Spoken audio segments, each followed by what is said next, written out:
Yep, we're on it. We're on. Hey, what is up, Facebook world? All right, so on Wednesdays, we try to bring this show to you called Power Players, right?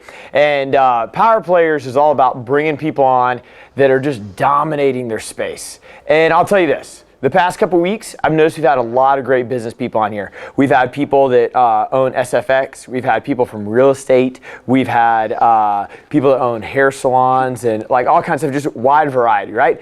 And that wasn't really the intent. The intent wasn't really to only get people on here that do business. But it was like people that are dominating their space and doing really well. And the goal is not always to have some of our members on here. I mean, we have some awesome members, but it's about just branching out and getting people, right, to allow you to tune in and say, hey, I like that topic. I like that person. That person fired me up, got me motivated. Great, cool, right?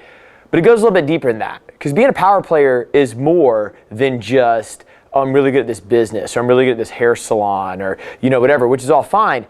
It's about being your best self, right? Dominating you and your space. You can't take care of yourself, you can't take care of anybody else. And it's about raising the bar for you and overcoming your hurdles. And I want to invite Emma on today to talk about her story and just say what she's done to be a power player. So most of you guys know Emma. She's one of our awesome Strongside members. And we're just going to chat today about why she's a power player, what she's done, get to know her a little bit, and just hopefully it fires you up, man. Tune in to a good show every Wednesday, meet some great people, and let's have a good time. So there's that. So what's up, Emma? Hey, thanks for having me. Thanks for coming on. You are so good at this. We had zero plan. We didn't have a script, no questions, prepped, nothing, and look at Mitchell. Behind the scenes right there, now you know how we're winging it all day long here at Strongside. That's what we're doing. So right. Anybody that doesn't know you, so tens of people are tuning into this right now, and for anybody that doesn't know you, like, you know, how long you been coming here? What do you do? Like, just talk to us about you. Hey guys, I've been coming here to Strongside for about 1.5 years, and you know, I'm a wife, I'm a mom, I have 3 gorgeous kids, and I'm sober, and I have been for about 7 years now. And it completely changed my life for the best when I recognized that I had a problem, I was the problem, and I could take care of that and live in a wonderful, beautiful recovery. So let's bring that back a little bit. You're clearly from South Georgia. So like, you grew up where, Australia? Yes, I sure did. Yep, I'm from Australia. I'm a long ways from home. And moving here, you know, with my ex-husband, I had a 2-year-old, or she was just shy of 2.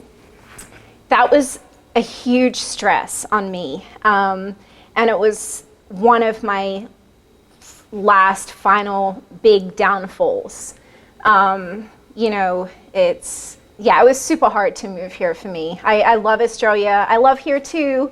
I've grown to love this place. I'm actually a citizen here now as well. But yeah, I don't know. I just went off. No, it's cool. I just went off on a tangent. No, so I mean, you already kind of alluded to the fact. You're like, you know, I struggle with addiction and blah, blah, blah. And that's obviously what we want to talk about today, like how you came over that. But so you're at this great spot now. And you said that you're married, got 3 kids, like, you know, everything's cool. But a lot of people don't see that. Like, we talked on the last show about how there's a funny saying, you know, it took me 20 years to be an overnight success. So I'm wearing sweatpants. You come in and you're all dolled up and ready to rock and roll, right? And it looks cool, right? It looks like, oh, Emma's got it together. Her hair's so pretty. And look, she works out. Like, you know, it's easy, right? Like, here's the surface. Yeah. But it's like, geez, if you only knew, like, this is the tip of the iceberg of what you're kind of seeing. Yeah. So in Australia, like, what happened? Like, growing up, do you feel like you kind of fell into that realm here or after you moved to America? When did you move to America? Or I've been here for 13 years. I came here about 16 years ago for like a 6-month period. And I was like, nope, can't do it. Need to be in Australia, have to finish school. I have stuff to do. But fell in love, you know, and came back here. Oh, with a human. You fell in love with a human, not the state. Okay, all right, I'm with you. Yeah, love brought me here. So anyway, what happened in Australia was the question that you were asking. Yeah, so like when you were growing up, did you ever think you were going to go down a path of any type of addiction at all? Gosh, no. No one wants to be an addict, right? Like nobody thinks when they're a kid, oh, I'm going to grow up and have addiction issues. I'm going to be an alcoholic. I'm going to, become a drug addict. No one wants that. No one thinks they're going to become that when they're a kid. I grew up wanting to be a marine biologist, So I think you can fall into addiction for numerous reasons. I'm not an expert on the topic. I'm just, an expert of my own life. So clearly I'm not a therapist or anything like that. I can share some resources that can help and that definitely helped me. But we're all different and we all, have our own journeys and come across our own obstacles. So for me, I definitely had childhood trauma. Pretty severe childhood trauma that led me to a path of severe desperation and confusion. So, I had this beautiful light in me as a kid. I was a happy kid for the most part. I always had a lot of friends and very social. I loved connection. I still love connection. I think that's what life is about. But I just had this darkness planted in me from a very young age. And the older I got, and when I was exposed to things like drugs and alcohol, I just started numbing that particular darkness, that depression that lived inside me, deep inside me. So even though I was plodding along and I was playing sports and going okay in school and, having a pretty good family life, I mean, with my parents and everything like that, I just had this seed planted so deep inside me that was dark. So, I turned to drugs and alcohol. At 14 is when I started, and that's a terrible time. And I think that's the average age most addicts usually start.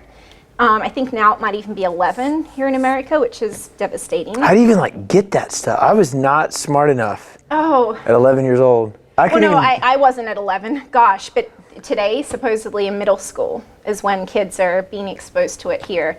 For me, it was more like high school, like 8th grade, 9th grade. And for me, it just kind of, from the moment I tried alcohol and marijuana, it wasn't just a little taste like most of my friends probably. Actually, that's a lie. Most of my friends, we were all pretty much doing the same thing, but I just went all in, I just loved not feeling. And for years I did that. It's terrible. Terrible. Mainly I would do it if I was triggered by something. I wasn't, from 14 to 18, it was very frequent. I shared my downfall about 16 years old when I was arrested. Yeah. This time that was not smart. What did you get arrested for? I stole a car to go and buy alcohol. I was already drunk when I stole it. Yep, and I crashed it, and I'm so thankful that I didn't hurt anybody. Because, that should have been, I'm glad I brought that up real quick.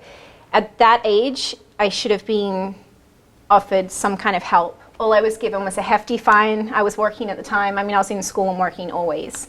So I paid that off for the next year. Yeah, but that should have been the big, hey, bro, something's going on. Yeah, clearly I was a messed up kid who needed therapy and some kind of program. I wish they put me in, some kind of program, but it was just a slap on the wrist and pay this fine and fix that car, and there you go.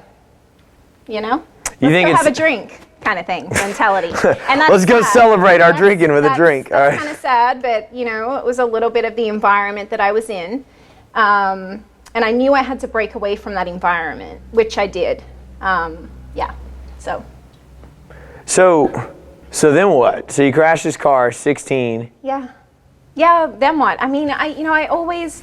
Because you're not here yet. No, I'm definitely not here yet. I was functioning okay. Now I say that, and that's the sickness speaking, because clearly I was just getting blackout drunk, dabbling in party drugs, ecstasy, really you name it. If it was there and I was drunk and I was at a music festival, a concert, it was going down. I didn't even remember the concert, and I was lucky to be alive. So that went on, the partying days went on, but I was also still functioning. I was still waking up. I was going to school. I always worked. In high school, I was given an opportunity to do a 2-year manager traineeship for one of the biggest retail companies in Australia. So when I graduated high school, I already had like a year of an associate's degree in business management, which then I carried on and did also. So I was functioning, I was in school, working, making good money, making great connections. But I still I wasn't functioning at my highest level ever, honestly, until 7 years ago when I just admitted that I was sick. You know, and even though I was somewhat functioning and getting through and completing amazing things, I mean, I got trainee manager of the year for the company that I was with out of hundreds of applicants. And then I went on to real estate, and I was, you know, selling high-rise apartments in the city at a young age and doing all these amazing things. But I had an issue, and that was drugs and alcohol. I could not control it. I could have done so much more with my life if I just took a step back years ago and just realized that I was functioning pretty good, but I could have been functioning so much higher if I didn't have the drugs and alcohol that I would turn to, you know, in moments of stress. And so things pop up. I mean, that going back to my triggers, like, you know, whenever I would just get severely stressed out, or, you know, a relationship wasn't going the way I wanted it to, or, you know, maybe something from my past came up, which it often did when I had a baby. You know, I have 3 beautiful girls. It just triggered something inside me that I just couldn't quite cope with the childhood trauma, going back to that. So honestly, I was like late 20s, early 30s before I dabbled in serious like therapy. Just trying to talk to someone, trying to like lay it out, like what's happened here, like what is going on, you know? So you go from 16 to, let's say, 30. Yeah. And on the surface level, we talk about the tip of the iceberg. That's a big tip. Everything you just listed was a big tip. Like, I mean, you know, I'm selling high-rise apartments. I'm doing like, you know, whatever. That masks a lot, right? Yeah. So like, when you say like I mean, are we talking like every day you're drinking, or is it like That's so interesting. or just like a massive stress release on the weekend that was like unlike anybody else's stress relief on the weekend? That's a very good point. I'd say from the age of definitely 19 through around 31. So 14 to 19, it was probably more, you know, I was in high school and stuff. So it was like on the weekends or Thursday nights if I was being real wild that week. But yeah, by the time I was like 19, you know, by the time you're 18 in Australia, it's legal to buy your own alcohol. So 18, 19, it was a pretty consistent thing. Yeah, that's when I quit my sport. I always played a sport up until about that age. And it was right around the time that I quit my sport, broke up with my first boyfriend, moved out of home, moved as far away from home as I could, like got in my car, drove up north 7 hours, got myself an apartment, had 2 jobs. Yeah, there was always wine in the fridge. It was a nightly thing. It really was. It was a very frequent thing. I thought I had it under control some nights, you know, but for the most part, it was all about drinking. Even on the lunch break, you know, when I was in real estate, it was quite normal to go out for drinks on your lunch break. But where somebody, like maybe the person you were at lunch with thought it was like a fun lunch with Emma, and you're like, oh, this is just Tuesday. Like, this is just... Yeah. Yeah. I had different drinking friends, you know, so the boss, we'd go out and have some drinks at lunch, and, you know, maybe some mornings I'd already had a mimosa before I went to work, if I'm being completely honest. And then after work, drinks, always, you know. Yeah. So yeah, I had a huge problem for years. So what are those friends called? Like circumstantial friends? Or like people you only hang out with when you drink, people you only hang out with like when you're playing golf, like those type of people. Like there's a name for them, I forget what it is, but like did you feel like you were like in all these buckets of people that like this is what I do, these are the people I'm around? Like, yeah, I definitely thought I had a lot of friends, I think, and then it's so interesting what happens when you take away you know, the partying with the alcohol. I mean, you can still have a lot of fun without drugs and alcohol, obviously. Way more fun, actually. You remember everything. It's amazing. But yeah, my friend circle changed dramatically, if that's what you were kind of getting to a little bit. Like, I thought I had all these friends. I thought I was in the, you know, moving up, doing great. And then my world came crashing down. My world came crashing down so hard about 7 years ago, 7.5-ish years ago, that I was going to completely lose everything I cared about, you know, including my life. I mean, it was just this downward spiral. It had just completely got out of hand, and I had no control over my life. And that's when you realize, you wake up and you're like, okay, what's important here? I need help. My husband, my kids, you know, your circle gets real small. For me, it was AA. You know, AA truly helped me gain, whether it's a 12-step program, a non-12-step program, there's just help out there. So when I don't know if you can name it, because I know everybody's looking for, like, when did your life change? And most of the time, that's not what happened. It's like a series of steps. It's like, dude, my life's changed every day, right? I'm just trying to get 1% better every day. But the way you're building up to it, I mean, did something, it sounded like you got punched in the mouth. Like, did something happen and you were like, I gotta change? Or was it just like you'd had enough? Yeah, something happened, all right, Mitch. What happened is I was just so tired and sick. I was just, there's no other way to explain it. Like, for years, you know, when you're younger, like, I'm getting older now, you know, and I was back then too, but when you're younger, you can kind of just bounce out of bed, like, get home at 4 a.m. and go to work at 7 a.m. and do a full day and go back out and party again. All you need is like a Monster Energy drink or something and you're good to go. Yeah, exactly. And for me, you know, I was just getting older. I felt sick all the time. I was just so sick from always hiding, and that's another thing too. It was like a double life to a certain point. Like, you know, I had friends that I would drink with at the pool, friends that would come over later that day that didn't know I was drinking at the pool earlier that day, friends that would come over later that night that didn't know I was drinking at the house with other friends. And I circled my life around just getting numb, you know. What triggered it 7 years ago was, to answer your question, was a little bit prior to that, my husband and I went through some pretty severe financial turmoil, you know, and I just couldn't control the issue, and it just bummed me out of control. You know, I felt insecure.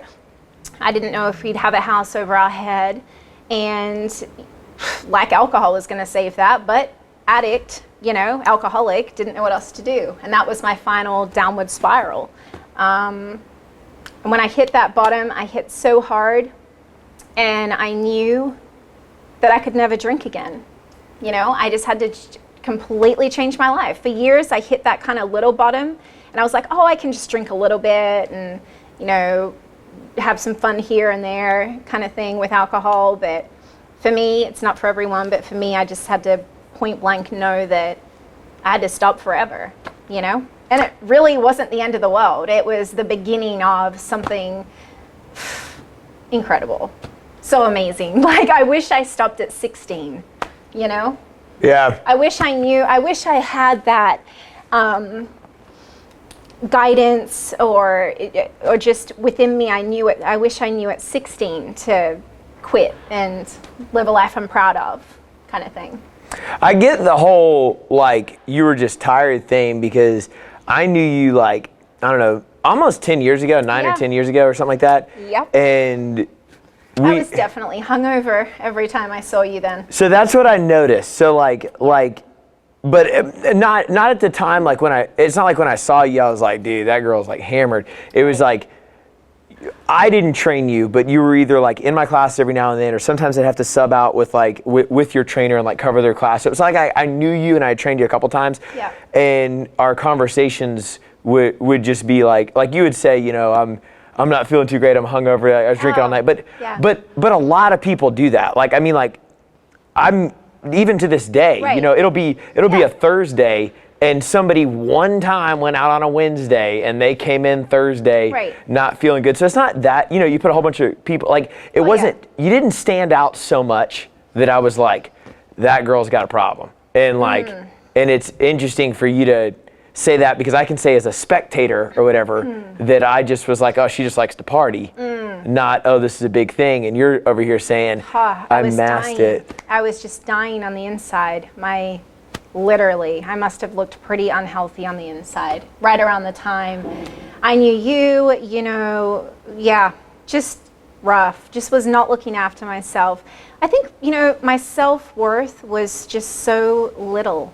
And it's true, you know, like, unless you love yourself, look after yourself, I mean, what do you have, you know? I totally get it. If I had a picture, yeah. If I could take a picture of you then, like the picture that's in my head, and then put a picture of you now, just your face, like what you're saying about being happy, like you look more just like, I don't know, full or glowing, or just like I'm at peace. Yeah, I was pretty skinny back then, probably just like unhealthy. I just wasn't.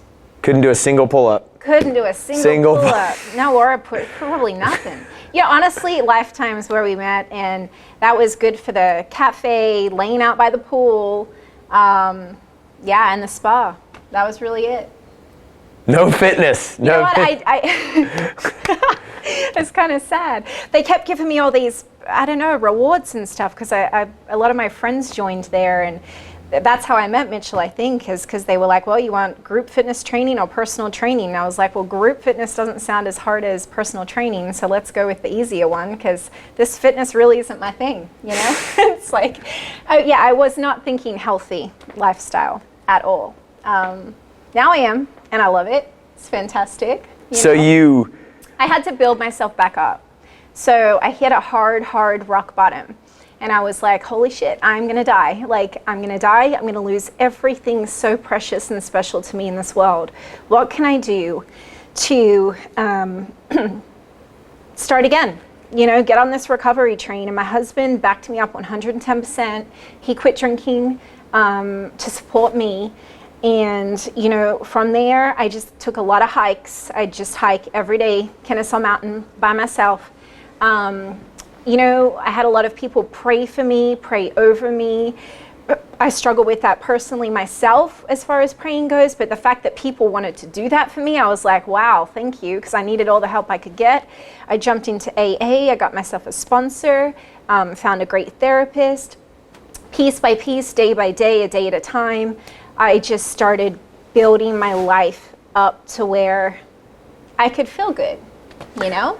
Which is awesome. So you do that. Yeah. And then that's just one step of you being a power player. Yeah. Because then the next step, at least in my opinion, is like, okay. I felt like I was winning a little bit, but not completely, but a little bit. Well, you crush all that, and then a big thing that you see a lot with addiction is it'll shift. Like a lot of people will trade a negative addiction for work or, you know, whatever, right? Right. And I am by no means saying that you were overweight or anything like that. Yeah. All I'm saying is that you weren't exactly waking up in the morning to run 5Ks and doing 10 pull-ups and snatching and all that stuff. So you have this big life change. I'm going to get it together. I'm going to do whatever.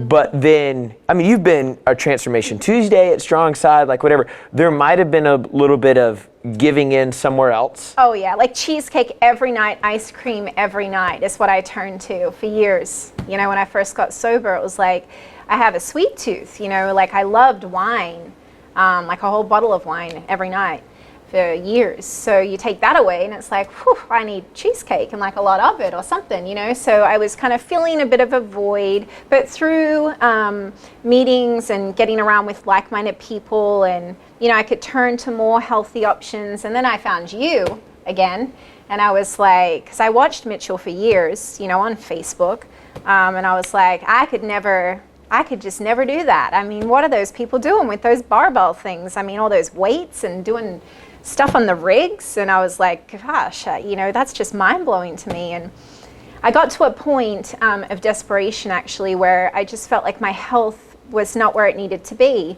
I wasn't necessarily incredibly overweight or anything, but I wasn't fit. I wasn't healthy. I'd get out of breath walking upstairs, and that's concerning. I mean, I was like, you know, 36 or something at the time, so when I decided that I wanted to come in these doors. And I'm so glad I did, because now it's more like, you know, what do we need to do as humans? I mean, basic human things, right? Eat all the time, good food.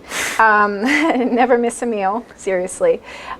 Sleep, we need good sleep, and you need to move your body. I mean, we're not meant to sit all day, you know? So, I love it. I love fitness now. All right, so a year ago. I was so scared to walk in the doors like a year and a half ago, and now I'm just like, well, it didn't take long to love it, maybe a month. There was some side-eyeing going on for a while, and most people do that. There's always like a breaking point with people where you're like, okay, how much can I push them to love it, but not push them to like overdo it?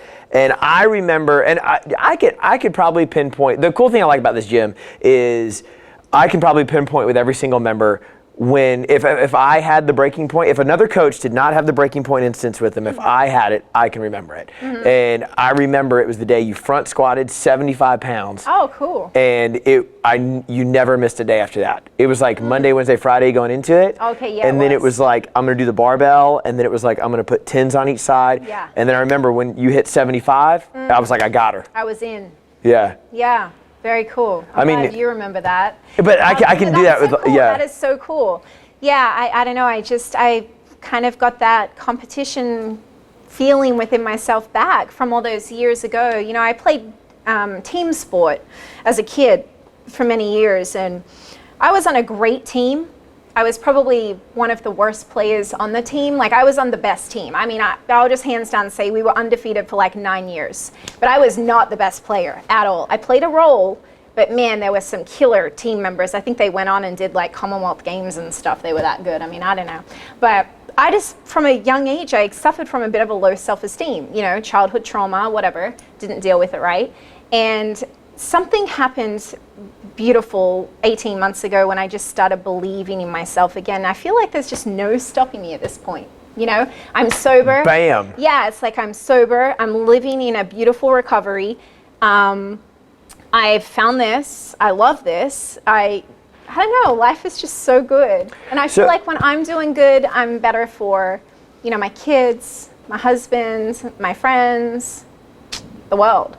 Right? You got to be good within yourself before you can share your light, so to speak. Yeah, if you're not taking care of yourself, you can't take care of anybody else. If you're broken, it's just going to be like vomiting brokenness on other people. Yep, pretty much. So I like what you're saying, and I don't know if you'll agree with this. This is what I think. Like, do you think like what you just said when you're like, you know, nothing can stop me and like going forward and stuff? I think there's a lot to be said for not contrite work. And here's what I mean by that is often in our life, we don't really feel like a winner. Like, you don't feel satisfied, whatever, because a lot of things are very subjective.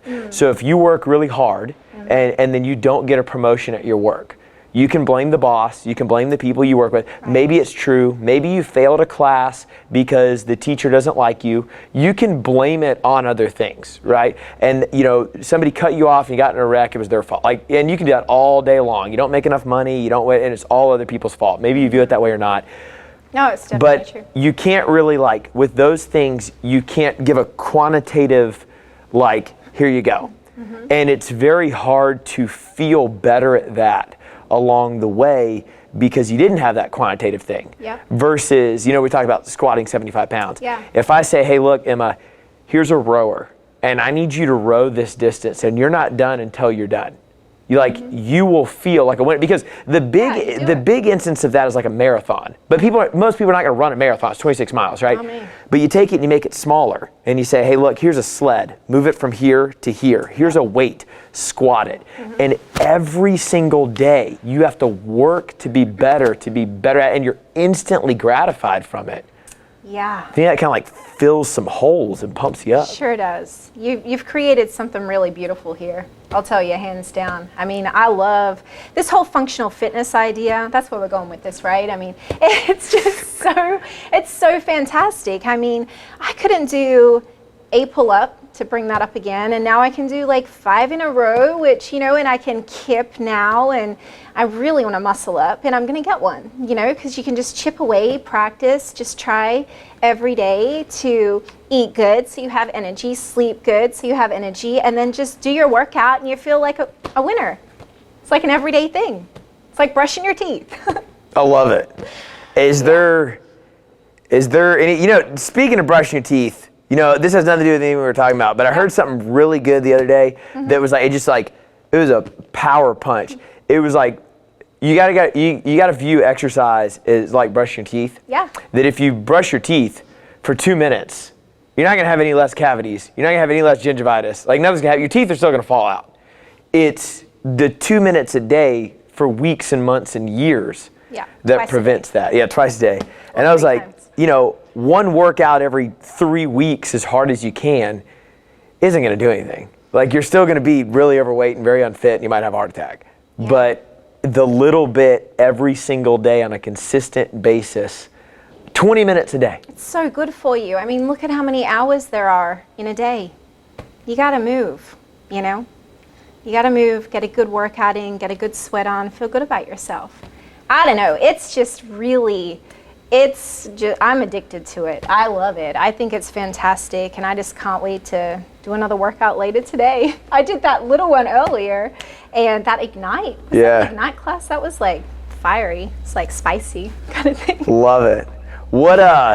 So as we wrap it up, do you have any an overall thing of what you would tell somebody trying to be their own power player? Maybe somebody listening to this and they were like, you know what, maybe it's not drugs and alcohol. Maybe it is cheesecake, or maybe it is, I don't know, something, but they're trying to fill the hole. Yeah, well, if you feel like there's a hole or you feel like you're not living your best life, you're probably not. I mean, so what can you do? There's so many things you can do. You don't have to stay feeling how you're feeling. You're not stuck. There's so many things you can do. You can get help, talk to a friend about it, acknowledge it within yourself. Like you can create the life that you want. And I feel like, if you're miserable and you're just like feeling the voids, it's not really going to get you into a happy mindset. And, get a therapist. If you don't want to talk to a therapist, there's so many help groups out there. Just doing a little thing, just taking a little step in the right direction can change your life. Like a consistent step. It has to be like, like every morning for me. Clearly it was an addiction issue, mainly with alcohol, but with drugs also. So every morning before I actually get out of my bed, I am so thankful and I go through a whole gratitude list, and at the top of that is my sobriety. Like without my sobriety, I really have nothing, and then when I'm brushing my teeth every morning too, I kind of go over some things in my head again about how thankful I am for my sobriety and what a great day I'm going to have and stuff like that. So I just feel like don't settle for, like if you're living a great life and everything's, fantastic, that's amazing. I love that. But if you feel like within yourself that you can make some changes, fight for those changes. Don't get caught up in the negative. Like fight it with healthy thoughts. You don't always have to be happy. Right now we're going through a pandemic. It's hard to be happy all the time, but you can definitely still do things that keep you on track and grounded. I just believe in yourself enough to know that you're worthy of a great life. Just don't settle. That's it. Love it, dude. Don't settle. Yeah, don't settle. Just don't. You're better than that. You're worth more than that, and you deserve to shine. We get one life, right? You're a human being. You're a citizen of the world, and you deserve to be proud of who you are, and then help other people as well. Because I feel like once you're in a good place, that opens your heart and mind up to sharing goodness with others. And I don't know about you, but I want to go walk around with happy people. I want to hang out in here with, happy people who want to do better and try harder and, share goodness. Happy, yeah. Be happy. Try and be happy. Work. Man, and that's why you're a power player. That's legit. Hey, thanks for tuning in. This is going to be recycled on YouTube. When it turns in on YouTube, the audio will be better, the lighting will be a little bit better. I'm not saying it's bad, but all the fuzziness will kind of go away. But thank you so much for coming on. Air high five. Hey, and I'll see you guys Friday. Thanks for tuning in.